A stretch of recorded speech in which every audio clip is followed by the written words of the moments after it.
प्रिय श्रोता मित्रहरू नमस्कार तथा ख्रिस्टीय अभिवादन जय मसीह। हामीले स्वर्गीय पास्टर कार्ल सिल्वाले लेख्नु भएको आधारभूत ख्रिस्टियन सत्यताहरू भन्ने पुस्तकलाई सुनिरहेका छौँ, जसमध्ये 4वटा पाठहरूलाई हामीले सुन्दर तवरले सुनेर आत्मिकी लाभ उठाइसकेका छौँ। अब हामी 5औं पाठलाई सुन्न गइरहेका छौँ। पाठ 5, येशूको सुसमाचार अरूलाई स्पष्टसँग कसरी बताउने। हाम्रो प्रभु येशूद्वारा बाइबलको एउटा पद बोलिएको छ, जसले किन उहाँ आफ्नो महिमा स्वर्गमा छाडेर पृथ्वीमा आउनुभयो भन्ने कुरालाई सारांशित गर्दछ। लुका 19:10 मा येशूले भन्नुभयो, किनभने मानिसका पुत्र हराएको पापीलाई खोज्न र मुक्त गर्न आएका हुन्। सम्पूर्ण मानव प्राणीका लागि खराब समाचार यो हो कि पवित्र परमेश्वरको विरुद्ध सबै मानिसले पाप गरेका छन् र न्याय अनि नरकका लागि निर्धारित छन्।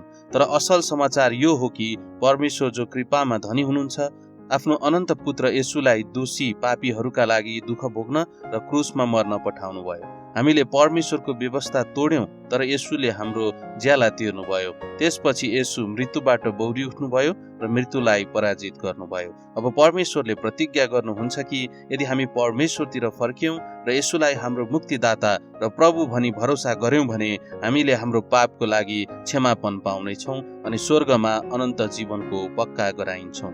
यूहन्ना 3:16 मा बाइबल जो परमेश्वरको वचनले घोषणा गर्दछ, किनभने परमेश्वरले संसारलाई यस्तो प्रेम गर्नुभयो कि उहाँले आफ्नो एकमात्र जन्माइएको पुत्रलाई दिनुभयो, उहाँमाथि विश्वास गर्ने कोही पनि नष्ट नहोस्, तर उसले अनन्त जीवन पाओस्। एउटा अपरिचित प्रचारकले अद्भुत तरिकाले यो परिचित पदलाई यसरी व्याख्या गर्दछन्, जसले यसको अर्थलाई पुरा गहिरो तरिकाले ल्याउँदछ।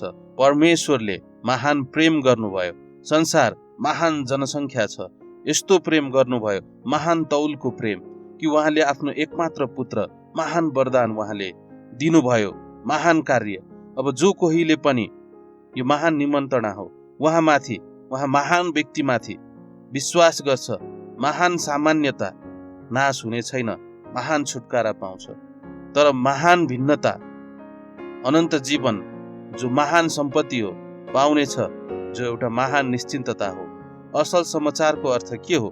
लुका 2:10देखि 11 मा येशू जन्मनु भएको त्यही रात बाहिर खेतमा भएका केही गोठालाहरू जसले आफ्नो भेडाहरूलाई हेरिरहेका थिए, परमेश्वरको स्वर्गदूत अचानक देखा परे र तिनीहरूलाई भने, अनि ती स्वर्गदूतहरूले तिनीहरूलाई भने, नडराऊ, किनभने हेर म तिमीहरूलाई बडो आनन्दको शुभ समाचार सुनाउँछु, जो सबै मानिसहरूका निम्ति हुनेछ। किनकि आज तिमीहरूका निम्ति दाउदको सहरमा एकजना मुक्तिदाता जन्मनु भएको छ, जो ख्रिस्ट प्रभु हुनुहुन्छ। मानव जातिको लागि असल समाचार यो छ कि परमेश्वरले आफ्नो प्रेममा हाम्रो मुक्तिदाता हुन, हाम्रो पापहरूबाट हामीलाई बचाउनको लागि येशू आफ्नो पुत्र पठाउनु भयो। अंग्रेजी शब्द गुड न्यूज असल समाचारलाई सुसमाचार भनी 77 पटक अंग्रेजी नयाँ करारमा अनुवाद गरिएको छ, जुन ग्रीक नामपद इभ्यान्जेलियोनबाट आएको हो। ग्रीक क्रिया इभ्यान्जेलिजोबाट हामी हाम्रो अंग्रेजी शब्द टु इभ्यान्जेलाइज सुसमाचार प्रचार गर्नु आएको पाउँदछौँ, जसको अर्थ ख्रिस्टको शक्तिद्वारा सारा संसारलाई मुक्तिको असल समाचारलाई घोषणा गर्नु वा बाँड्नु हो। मर्कुस 16:15 र 16 मा येशूले आफ्नो पुनरुत्थान पश्चात आफ्ना चेलाहरूलाई भन्नुभयो, अनि उहाँले तिनीहरूलाई भन्नुभयो, सारा संसारमा जाओ र हरेक प्राणीलाई सुसमाचार प्रचार गर। जसले विश्वास गर्छ र बप्तिस्मा लिन्छ उसले मुक्ति पाउनेछ, तर जसले विश्वास गर्दैन त्यो दोषी ठहरिनेछ। पहिलो कोरिन्थी 15:1-3 मा प्रेरित पावलका अनुसार येशूको असल सुसमाचारको सन्देशलाई बाइबलमा पहिलो प्राथमिकतामा राखिएको छ र असल समाचार वास्तविकतामा के हो अनि येशूको सुसमाचार अरूसँग कसरी बाँड्ने भन्ने कुरा थाहा गर्न हरेक विश्वासीलाई प्रभुले आज्ञा गर्नुभएको छ। प्रेरित पावल भन्छन् पहिलो कोरिन्थी 15:2-4 सम्म, त्यसैद्वारा तिमीहरूले मुक्ति पनि पाउनेछौ, यदि तिमीहरूले मैले प्रचार गरेको वचन बलियो गरी पक्र्यौ भने, नत्र तिमीहरूले व्यर्थैमा विश्वास गर्यौ। किनकि सबैभन्दा पहिले मैले तिमीहरूलाई त्यही कुरा सुम्पिदिए जुन कुरा मैले पनि पाएको थिएँ, अर्थात् पवित्र शास्त्रहरू अनुसार ख्रिस्ट हाम्रा पापहरूका निम्ति मर्नुभयो र गाडिनुभयो, अनि पवित्र शास्त्र अनुसार उहाँ तेस्रो दिनमा बौरी उठ्नुभयो। अब ठ्याक्कै सुसमाचार छोटकरीमा के हो त र सुसमाचार प्रचार गर्नु भन्नुको अर्थ के हो त? एउटा सामान्य सुसमाचार प्रस्तुतिको मुख्य बुँदाहरूको रूपरेखा। 1. परिचय। सुसमाचारको गवाहीलाई प्रस्तुत गरिएको अविश्वासी व्यक्तिप्रति मित्रवत हुनु र उसको चाख अनि ध्यान खिच्नको लागि हुन्छ। 2. सुसमाचार परमेश्वर एकमात्र सत्य जीवित परमेश्वर र सृष्टिकर्ता हुनुहुन्छ अनि तपाईँले उहाँलाई चिनेको उहाँ चाहनुहुन्छ। मानिस आफ्नो सृष्टिकर्तासँगको सम्बन्ध र मित्रतामा आनन्द लिन परमेश्वरबाट सृष्टि गरिएको हो। मानिस आदम र हब्बाले परमेश्वरको आज्ञा उल्लङ्घन गरे र पाप गरे। पापको ज्याला भनेको मृत्यु हो। पाप परमेश्वरको पवित्र स्वभाव र भलोपना विरुद्धको कुनै पनि सोच वा कार्य पाप हो। सबै मानिसहरू पापी छन् र आफैलाई बचाउन सक्दैनन्। परमेश्वरबाट एउटा मुक्तिदाताको प्रतिज्ञा मानव दौडको सुरुवातमा नै भविष्यवाणी गरिएको थियो। येशू को हुनुहुन्छ? परमेश्वरको अनन्त पुत्र जसले मानव रूप धारण गर्नुभएको थियो र मानिसको रूपमा देखा पर्नु भएको थियो। येशूको पापरहित जीवन र उहाँको आश्चर्य कर्महरू। येशूले के गर्नुभयो? उहाँले हाम्रा पापहरूका लागि पवित्र बलिदानको रूपमा क्रुसमा मूल्य चुकाउनुभयो। उहाँ गाडिनुभयो र तेस्रो दिनमा बौरी उठ्नुभयो। पापको ज्याला प्रतिस्थापनद्वारा चुकाइएको एउटा चित्र। येशूको 3 महत्त्वपूर्ण म हुँ भन्ने ठोकुवाहरू परमेश्वर तर्फको एकमात्र बाटो हो। मुक्ति दिने विश्वास। यो के हो? येशू ख्रीष्टमा र केवल क्रुसमा उहाँले सिद्धाउनु भएको कार्यमा मुक्तिको लागि भरोसा गर्नु। निमन्त्रणा। स्पष्ट पारिएको प्रश्न, के तपाईँ यसलाई बुझ्नुहुन्छ? अवरोधहरूको छिनोफानो गर्नु यदि कुनै छन् भने। निमन्त्रणाको प्रश्न, के तपाईँ आफ्ना पापहरूको लागि क्षमापन चाहनुहुन्छ र स्वर्ग जाने कुरामा निश्चित हुन चाहनुहुन्छ? प्रतिबद्धताको प्रार्थना, मुक्तिको निश्चिन्तता। त्यसपछिको कुरा, साधारण पाइला जुन पछ्याउन आवश्यक हुन्छ, नयाँ विश्वासीलाई चेलापनमा डोर्याउनु। अब सुसमाचार प्रस्तुतिमा समावेश गर्नुपर्ने मुख्य बुदाहरू सिकेपछि कसरी सुसमाचारको सन्देश अविश्वासीहरूमा प्रस्तुत गर्न सकिन्छ भन्ने कुरा म तपाईँलाई यी मुख्य बुदाहरूको रूपरेखालाई प्रयोग गर्दै देखाउन चाहन्छु। सुसमाचार सन्देशको एउटा नमुना प्रस्तुति, विशेष रूपले एसियाको सांस्कृतिक सन्दर्भमा उपयोगी। कृपया याद गर्नुहोस् कि तलको सुसमाचार प्रस्तुतिमा हामी संवादलाई प्रयोग गर्नेछौँ जसले विश्वासी र अविश्वासी बोलिरहेको छ भन्ने कुरा जनाउँदछ। 1. परिचय। यो मित्रवत र गवाही प्रस्तुत गरिएको अविश्वासी व्यक्तिको जिज्ञासा अनि ध्यान दुवै लिनको लागि हो। शुभ बिहानी, के म तपाईलाई यी मध्ये एक दिन सक्छु? सुसमाचार प्रचार दिँदै भन्दछन्, यो के विषयमा हो? यो परमेश्वरको व्यक्तिगत प्रेम तपाईको लागि हो। के तपाईसँग केही समय छ? म तपाईसँग एउटा अति महत्त्वपूर्ण सन्देश बाँड्न चाहन्छु जुन तपाईलाई आफ्नो पुरै जीवनमा सुन्नु भएको छैन। 2 सम्भावित प्रतिक्रियाहरू हामी अविश्वासीबाट पाउन सक्छौँ। पहिलो प्रतिक्रिया, हुन्छ, के विषयमा हो? अर्को, हुँदैन भन्ने प्रतिक्रिया, होइन, वास्तवमा म हतारमा छु। यदि तपाईँले हुँदैन भन्ने प्रतिक्रिया पाउनुहुन्छ भने तपाईँ मुस्कुराउन सक्नुहुन्छ र शिष्टतापूर्वक भन्नुहोस्, म बुझ्छु। जब तपाईँ घर जानुहुन्छ त्यो कागजमा लेखिएको सन्देशलाई पढ्नुहोस्। यो बाइबल परमेश्वरको वचनबाटको हो। यसले हामीलाई कसरी स्वर्ग पुग्ने भन्ने विषयमा बताउँदछ। त्यसको अन्तमा साधारण प्रार्थना छ। यदि तपाईँले सन्देश बुझ्नुभयो भने तपाईँले त्यो प्रार्थना गर्न सक्नुहुन्छ र तपाईँका पापहरूका लागि क्षमा माग्न सक्नुहुन्छ अनि जीवनमा आउन सक्नुहुन्छ। मैले त्यस्तै गरेँ र यसले मेरो जीवन परिवर्तन गरिदियो। यदि तपाईँले हुन्छ भन्ने प्रतिक्रिया पाउनुहुन्छ भने तपाईँ सामान्य सुसमाचार प्रस्तुतिसँगै अगाडि जान सक्नुहुन्छ, जस्तो कि यहाँ तल एउटा उल्लेख गरिएको छ। प्रयास गर्नुहोस् अनि यस्तै केही भनेर अविश्वासीको ध्यान लिनुहोस्। के तपाईँ यो सडकमा हिँडिरहेका यी मानिसहरूलाई देख्नुहुन्छ? यी मध्ये कोही पनि यो पृथ्वीमा आजको 100 वर्षपछि बाँचिरहने छैनन्। हामी सबै त्यो समयभन्दा अघि मर्नेछौँ। के तपाईँ सहमत हुनुहुन्छ? यो सत्य हो। अवश्य। यस पृथ्वीमा रहुन्जेलसम्म हरेक व्यक्तिले यी 3 अति महत्त्वपूर्ण प्रश्नहरूको जवाफ दिने प्रयास गर्नु नै पर्दछ। पहिलो, मलाई सृष्टि गर्ने परमेश्वर को हुनुहुन्छ? दोस्रो, परमेश्वरको योजना मेरो जीवनको लागि के छ? अनि तेस्रो, सबैभन्दा अति महत्त्वपूर्ण प्रश्न, म मरेपछि कहाँ जान्छु? म तपाईलाई सोध्न चाहन्छु कि के तपाईले कहिले यी प्रश्नहरूको जवाफको विषयमा सोच्नु भएको छ? सामान्यतया पाइने जवाफ भनेको वास्तवमा छैन। तपाईले देख्न सक्नुहुन्छ धेरै मानिसले सोचेका छैनन्। मैले पनि यी प्रश्नको विषयमा सोचेको थिइनँ। अनि एक दिन मेरो लागि परमेश्वरको प्रेमको बारेमा मेरो साथीले मलाई बताए र मलाई एउटा मार्गको विषयमा बताए जुन परमेश्वरले मेरा पापहरू क्षमा गर्न र जब म मर्छु तब मलाई स्वर्ग लैजानका लागि बनाउनु भएको थियो। केही थोरै समयमा म तपाईसँग यी कुरा बाँड्न चाहन्छु। के यो ठिक हुन्छ? यसका लागि थोरै समय मात्र लाग्छ, तर यो सन्देश धेरै महत्त्वपूर्ण छ। यसले तपाईँको जीवन परिवर्तन गर्नेछ। 2. सुसमाचार। अब वास्तवमा नै सुसमाचार सन्देश सुरु हुन्छ। क. परमेश्वर एकमात्र सत्य जीवित परमेश्वर र सृष्टिकर्ता हुनुहुन्छ।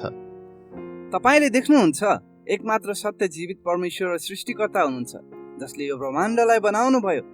जस्तै एउटा घडीले घडी बनाउनेलाई इङ्कित गर्दछ, सृष्टिले सृष्टिकर्तालाई इङ्कित गर्दछ।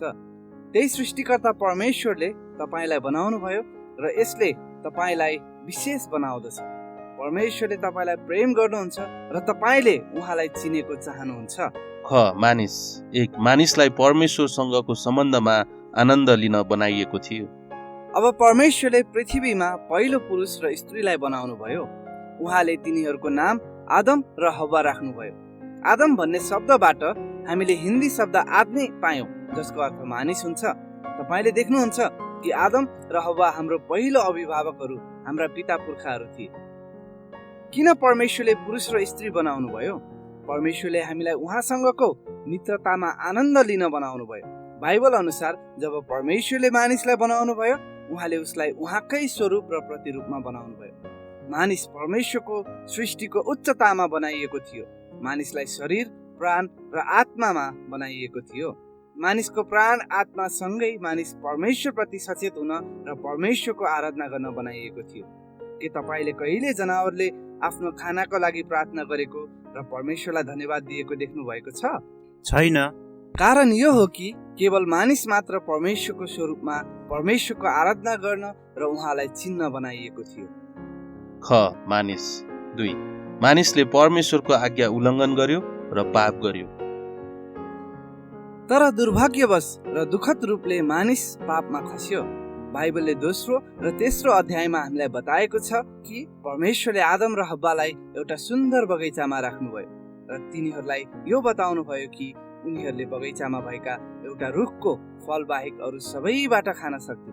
मानिसले आज्ञा पालन गर्छ कि गर्दैन भन्ने परमेश्वरले जाँच गर्दै हुनुहुन्थ्यो। परमेश्वरले हाम्रो पहिलो अभिभावकलाई चेतावनी दिनुभयो कि यदि तिनीहरूले परमेश्वरको आज्ञा उल्लङ्घन गरे र पाप गरे भने तिनीहरूले दुईवटा नतिजाको सामना गर्ने थिए। पहिलो, उनीहरू शारीरिक रूपले मर्न थाल्छन्।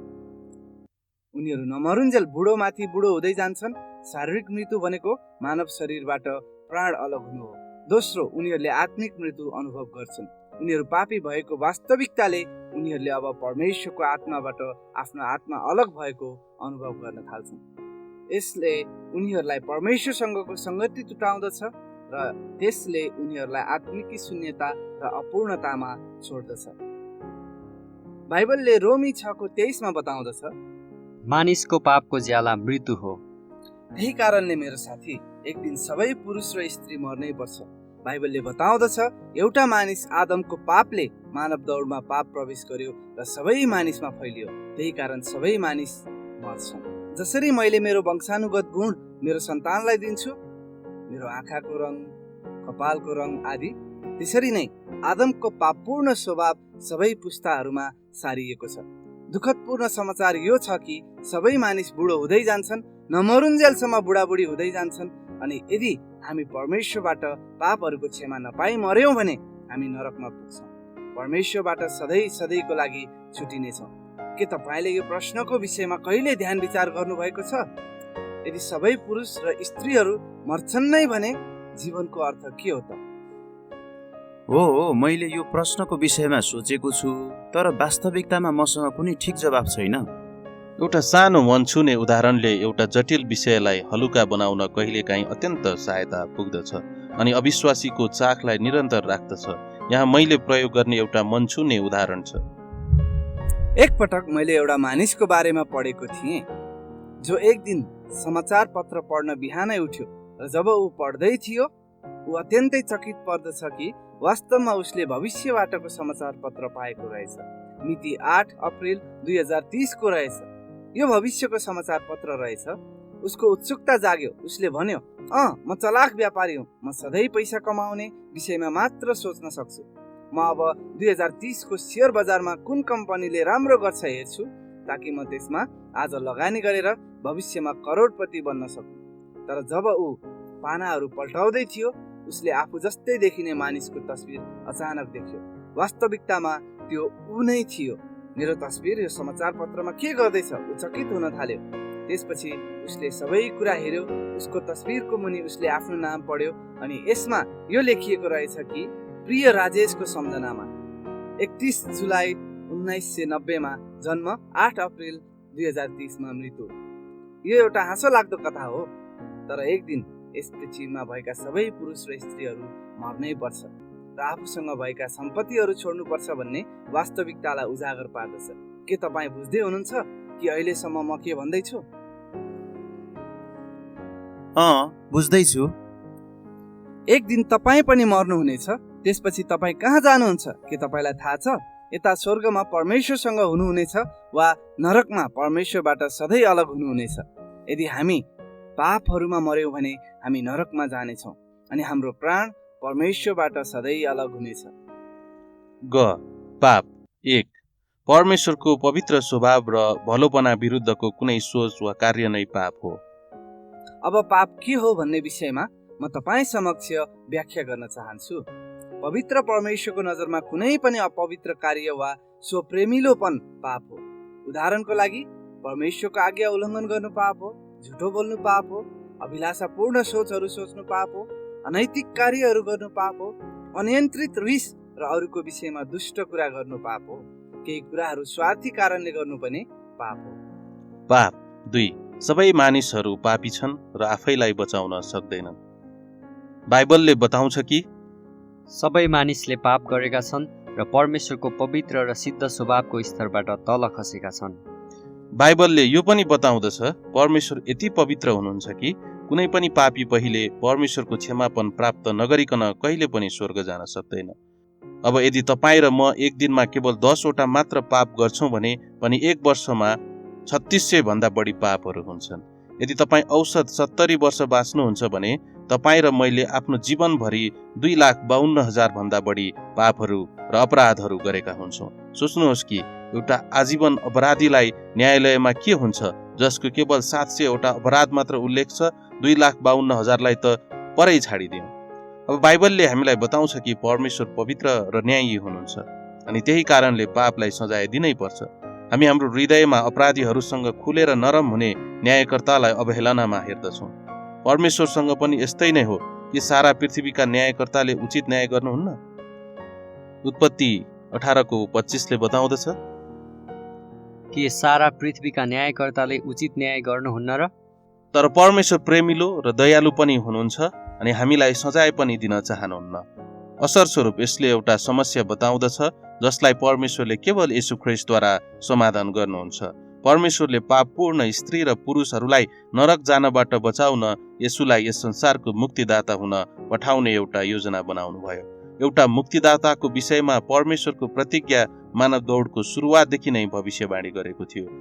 परमेश्वरले हाम्रा पहिलो अभिभावकहरू आदम र हव्वालाई प्रतिज्ञा गर्नुभयो कि उहाँले यस संसारको लागि एउटा मुक्तिदाता पठाउनुहुनेछ जसले मानव दौडको पापहरूको निम्ति आफैलाई बलिदानको रूपमा उपलब्ध गराउनुहुनेछ।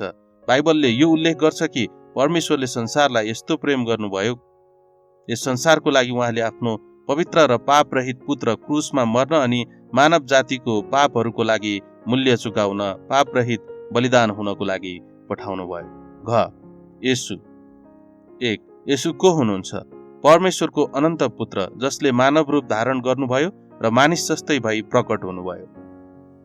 जबकि बाइबल अनुसार येशू परमेश्वरको अनन्त पुत्र हुनुहुन्छ जसले आफ्नो स्वर्गको महिमित सिंहासन छोड्नुभयो र मानव रूप धारण गर्नुभयो अनि मानव जातिका लागि मुक्तिदाता हुन मानिस जस्तै भई प्रकट हुनुभयो। येशू 2 येशूको पापरहित जीवन र उहाँका आश्चर्य कर्महरू। के कुराले येशूलाई अन्य ऐतिहासिक र धार्मिक अगुवाहरू भन्दा फरक बनाउँदछ? अवश्य येशूले सिद्ध रूपले पापरहित र पवित्र जीवन जिउनुभयो। उहाँले कहिले कुनै पाप गर्नु भएन। उहाँ परमेश्वरको पुत्र हुनुहुन्थ्यो र उहाँको जीवन 100% शुद्ध र पवित्र थियो।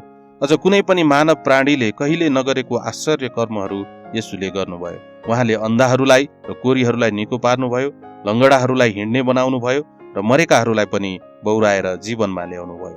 अब यदि कुनै व्यक्तिले मरेकालाई पनि बौराउन सक्छ भने उहाँ अवश्य आफै परमेश्वर हुनुपर्दछ। अन्य कुनै धर्मको ग्रन्थहरूमा कुनै पनि अगमवक्ता वा शिक्षकले यस्तो आश्चर्य कर्म गरेको उल्लेख गरिएको छैन।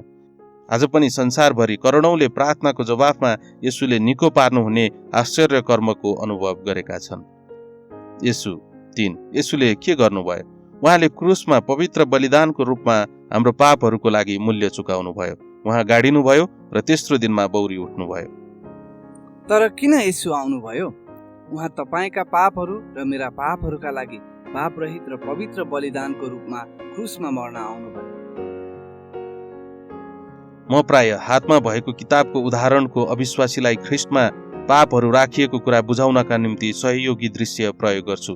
यदि तपाईसँग किताब छैन भने कुनै वस्तु प्रयोग गर्नुहोस्, जस्तो कि मोबाइल। यो उदाहरणमा मेरो दाहिने हातको हत्केलाले मलाई जनाउँदछ, किताबले मेरो पापहरूको पुरा टिपोटलाई जनाउँदछ र मेरो देब्रे हातको हत्केलाले ख्रिस्ट जो मेरो प्रतिस्थापक हुनुहुन्छ लाई जनाउँदछ।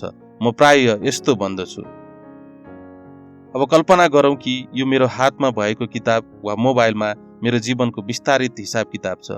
मैले गरेका हरेक पाप यसमा उल्लेख गरिएको छ अनि म यहाँ उठाउँछु र किताबलाई देखाउँदै पवित्र परमेश्वर र म बीचमा समस्या चाहिँ मेरो पापहरू छन्। अब परमेश्वरले मलाई प्रेम गर्नुहुन्छ, मेरो दाहिने हातको हत्केलालाई देखाउँदै, तर परमेश्वर मसँग कुनै सम्बन्ध नै राख्न सक्नुहुन्न किनभने मेरो पापहरू म माथि छन्। अब मेरो दाहिने हातले हत्केलामा किताब राख्दै भन्छु, जसले मेरा पापहरू म माथि छन् भन्ने कुरालाई दर्शाउँदछ। यदि म आफू माथि नै यी मेरा सबै पापहरू लिएर म परमेश्वरको अगाडि उभिनु पर्दछ भने उहाँले मेरो पापहरूको लागि न्याय गर्नु पर्दछ। अब यहाँ केही चाखलाग्दो कुरा छ, किनकि परमेश्वर प्रेमिलो र दयालु हुनुभएकोले उहाँले मलाई सजाय दिन र मलाई नरक पठाउन चाहनुहुन्छ। तथापि परमेश्वर पवित्र र न्याय हुनुहुन्छ। उहाँले पापलाई सजाय दिनै पर्दछ। कसै गरी परमेश्वरको न्याय सन्तुष्ट पार्नको लागि पापको ज्याला तिर्नु नै पर्दछ।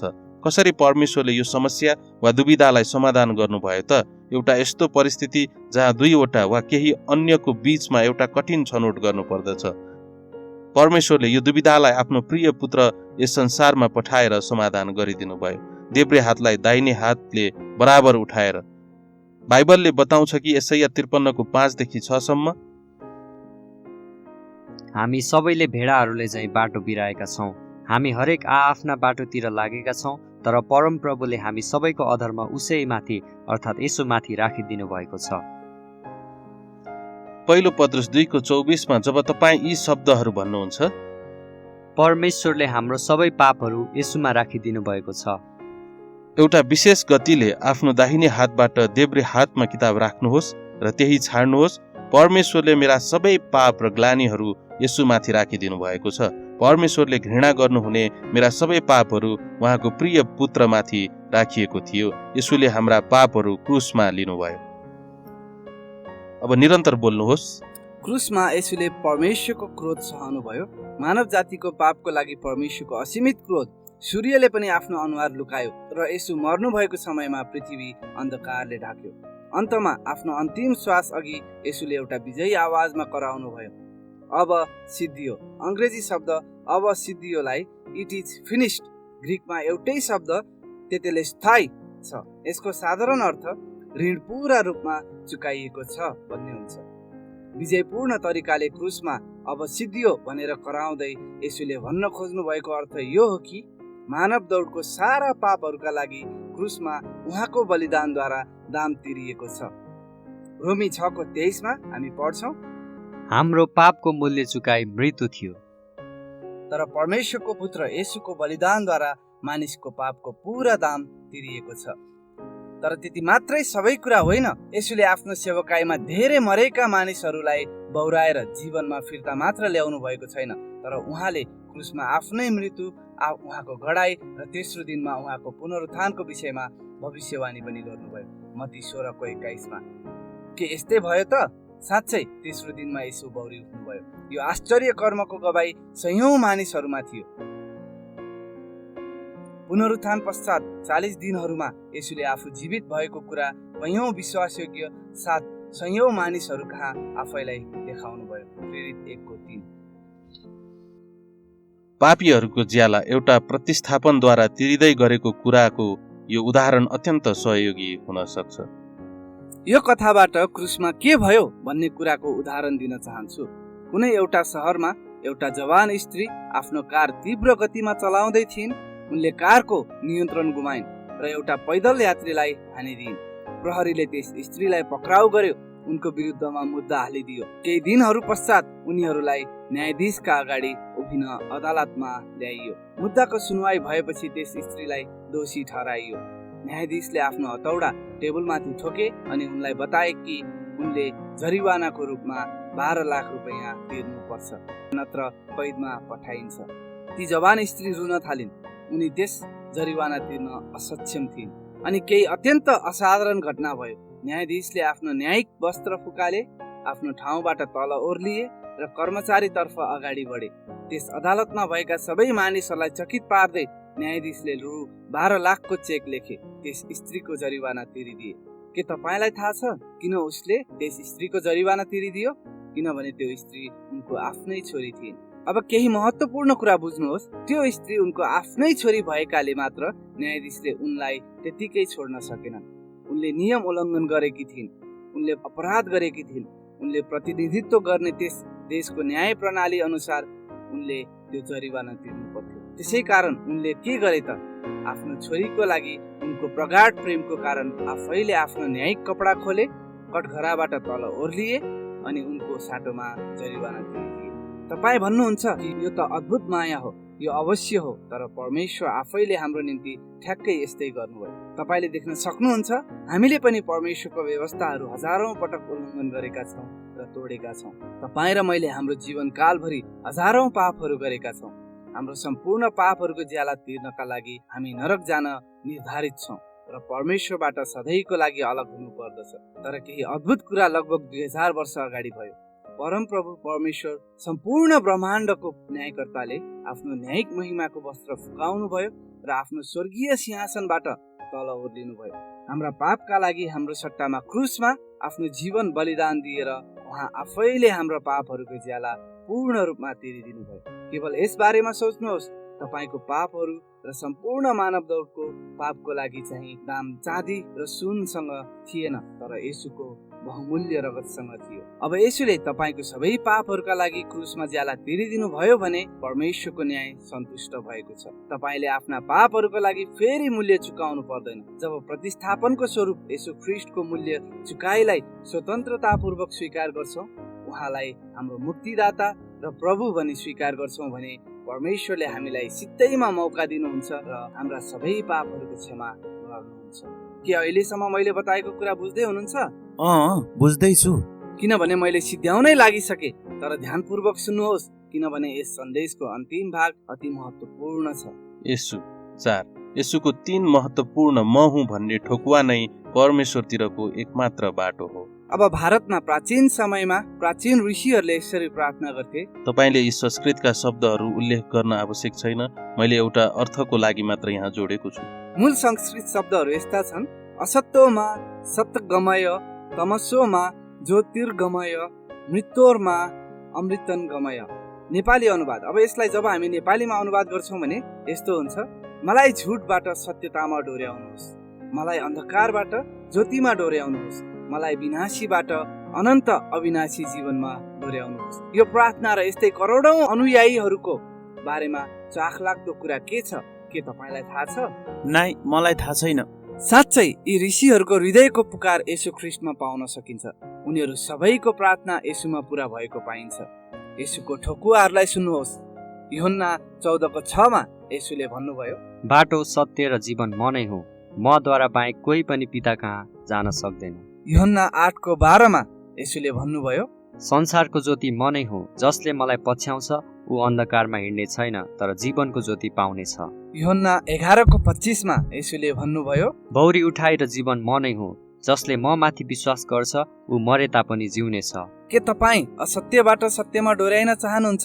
येशू सत्य हुनुहुन्छ। के तपाईँ अन्धकारबाट ज्योतिमा डोर्याइन चाहनुहुन्छ? येशू ज्योति हुनुहुन्छ। के तपाईँ विनाशबाट अनन्त अविनाशी जीवनमा डोर्याइन चाहनुहुन्छ, येशू पुनरुत्थान र जीवन हुनुहुन्छ। ती प्राचीन ऋषिहरू र अनगिन्ती करोडौं अनुयायीहरूको पुकार केवल येशूमा मात्र पूरा भएको पाउन सकिन्छ। मुक्ति दिलाउने विश्वास। 1. यो के हो? मुक्तिको लागि येशू ख्रीष्टमा र उहाँले क्रुसमा सिद्धाउनु भएको कार्यमा मात्र भरोसा गर्नु। त्यसैले मृत्यु पश्चात स्वर्ग जान निश्चित हुनको लागि तपाईले के गर्नु पर्दछ त? तपाई परमेश्वरको तर्फ फर्किनै पर्छ र येशूमा विश्वास गर्नुपर्छ। तपाईले येशूलाई आफ्नो एकमात्र प्रभु र मुक्तिदाता भनी स्वीकार गर्नै पर्छ। तपाईले मुक्ति पाउन आफ्नो असल कार्यहरूमा भरोसा गर्न सक्नुहुन्न। तपाईले प्रभु येशू ख्रीष्टमा र उहाँको क्रुसमा मुक्ति दिने कार्यमा मात्र भरोसा गर्नु पर्दछ। हामी कोही पनि स्वर्ग जानको लागि योग्य छैनौं। हामी पापीहरू हौं। धेरैले विश्वास गर्छन् कि यदि उनीहरूले पर्याप्त असल कार्यहरू गरे भने, अनुदान दिनु, तीर्थहरू धाउनु, राम्रो जीवन जिउनु, पर्याप्त प्रार्थना गर्नु आदि, त्यसपछि मात्र परमेश्वरले तिनीहरूलाई उहाँसँग स्वर्गमा जान दिनुहुन्छ। तर यसो भन्ने व्यक्ति परमेश्वरको पवित्रताको विषयमा अनजान छ। जतिसुकै असल कार्य तपाईले गर्नु भएको किन नहोस्, तपाईले आफू पापी भएको वास्तविकता हटाउन सक्नुहुन्न। परमेश्वर 100% पवित्र हुनुहुन्छ र क्षमा नभएको अवस्थामा कुनै पापी उहाँको उपस्थितिमा आउन सक्दैन। याद राख्नुहोस् कि आदम र हव्वासँगको परमेश्वरको संगति केवल एउटा पापले टुटेको थियो। सबै मानिस जातिका लागि दुःखद खबर भनेको यो हो कि हामी सबै पापी छौं र आफ्नो प्राप्तिमा हामी स्वर्ग जान असक्षम छौं। असल समाचार यो छ कि परमेश्वरले हाम्रा पापहरू क्षमा गर्नका लागि बाटो तयार पार्नु भएको छ। त्यो बाटो येशूको बलिदानद्वारा हो। कसरी तपाईले आफ्नो पापहरूको लागि क्षमा पाउन सक्नुहुन्छ? येशू परमेश्वरको पुत्र र संसारको मुक्तिदाता जसलाई परमेश्वरले पठाउनु भयो, उहाँमा भरोसा गर्नुहोस्। बाइबलले यूहन्ना 3:16 बताउँदछ, किनभने परमेश्वरले संसारलाई यस्तो प्रेम गर्नुभयो कि उहाँले आफ्नो एकमात्र जन्माइएको पुत्र येशूलाई दिनुभयो। उहाँमाथि विश्वास गर्ने कोही पनि नष्ट नहोस् अथवा नरक नजाओस्, तर उसले अनन्त जीवन स्वर्ग पाओस्। आफ्नो पापको क्षमा पाउन तपाईले के गर्नुपर्छ? तपाई परमेश्वरतर्फ फर्कनु पर्छ र येशूमा विश्वास गर्नु पर्दछ। तपाईले येशूलाई आफ्नो एकमात्र प्रभु र मुक्तिदाता भनी स्वीकार गर्नु पर्दछ। बाइबलले प्रेरित 16:31 बताउँदछ कि हामी प्रभु येशूमा विश्वास गर्छौं भने हामीले मुक्ति पाउनेछौं। प्रतिबद्धता। 1. स्पष्ट पार्ने प्रश्न। के तपाईले यी कुराहरूलाई बुझ्नुभयो? मैले भनेका कुराहरूलाई के तपाई बुझ्दै हुनुहुन्छ? अविश्वासीले 2 सम्भावित प्रतिक्रियाहरू दिन सक्दछन्। पहिलो, छैन, मैले बुझेको छैन, मसँग केही प्रश्नहरू छन्। वा दोस्रो प्रतिक्रिया, हो, मैले बुझेँ। यदि जवाफ छैन आउँछ भने तपाईँ उसको प्रश्नहरूको जवाफ दिन तयार रहनु पर्दछ। अर्को पाठमा हेर्नुहोस्, क्रिस्चियन सन्देशको बारेमा सामान्यतया सोधिने प्रश्नहरूको जवाफ। यदि हो भन्ने जवाफ आउँछ भने निम्न प्रक्रिया पछ्याउनुहोस्। प्रतिबद्धता। 2. निमन्त्रणाको प्रश्न। मेरो प्रिय साथी, उसको नाम लिनुहोस्। के तपाईँ आफ्नो पापहरूको क्षमा पाउन र मृत्यु पश्चात स्वर्ग जाने कुरामा निश्चित हुन चाहनुहुन्छ? हुन्छ, म निश्चय गर्नेछु। प्रतिबद्धता। 3. प्रतिबद्धताको प्रार्थना।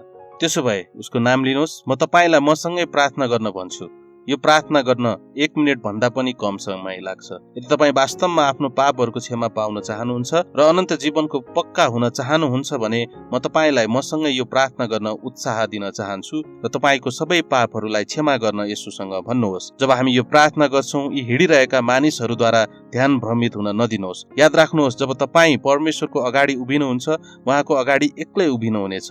त्यसैले आँखा बन्द गर्नुहोस् र हृदयलाई नम्र पार्नुहोस् र प्रार्थना गर्नुहोस्। याद राख्नुहोस् कि तपाईँ अब मसँग होइन, तर उहाँसँग कुरा गर्दै हुनुहुन्छ। उनीहरूलाई तपाईँले भनेका वाक्यांशहरू बिस्तारै अर्थपूर्ण तरिकाले दोहोऱ्याउन भन्नुहोस्। प्रभु येशू, आज मैले क्रुसमा तपाईँको बलिदानको साँचो अर्थ बुझेको छु कि परमेश्वरले तपाईँलाई मेरा पापहरूबाट मलाई बचाउन पठाउनु भयो र तपाईँ यो संसारको मुक्तिदाता हुनुहुन्छ। प्रभु, मलाई थाहा छ कि म सिद्ध छैन, तर म एउटा क्षमापन आवश्यक भएको पापी हुँ। अहिले नै मलाई क्षमा गर्न म तपाईँलाई भन्छु। मलाई बचाउनुहोस् र म मरेपछि मलाई स्वर्ग लानुहोस्। मलाई त्यो शान्ति दिनुहोस् जुन तपाईँले मात्र दिन सक्नुहुन्छ। आजको दिनबाट मेरो जीवनलाई डोर्याउनुहोस् र तपाईँलाई अझ चिन्न मलाई सहायता गर्नुहोस्। आमेन। प्रतिबद्धता। 4. मुक्तिको निश्चितता। तलको खण्ड एउटा छनौट हो। मैले कसैलाई ख्रीष्टमा डोर्याए पश्चात म निश्चित गर्छु कि उनीहरूले सुसमाचार साँच्चै बुझेका छन् र तिनीहरू मुक्तिको पुरा सुनिश्चित भएका छन्। तथापि समय वा परिस्थितिले तपाईँलाई हरेक पटक यस्तो गर्न अनुमति भने दिँदैन।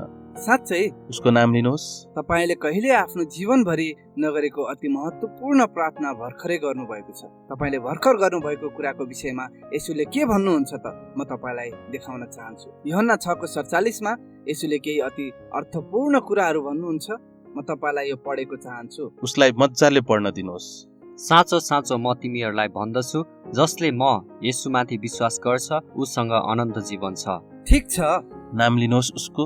तपाईँले आफ्नो प्रार्थनामा साधारण विश्वासको कार्य आफ्नो मुक्तिको लागि येशू ख्रीष्टमाथिको भरोसा राख्नु भएको छ। के यो ठिक छ? हो, यो ठिक छ। उसको नाम लिनुहोस्। तपाईँले आफ्नो मुक्तिको लागि कसमाथि भरोसा गर्नुभएको छ? येशू ख्रीष्टमा। येशूले भन्नुहुन्छ कि जोसँग अनन्त जीवन छैन उसले उहाँलाई विश्वास गरेको छैन। हो, मसँग छ। उसको नाम लिनुहोस्।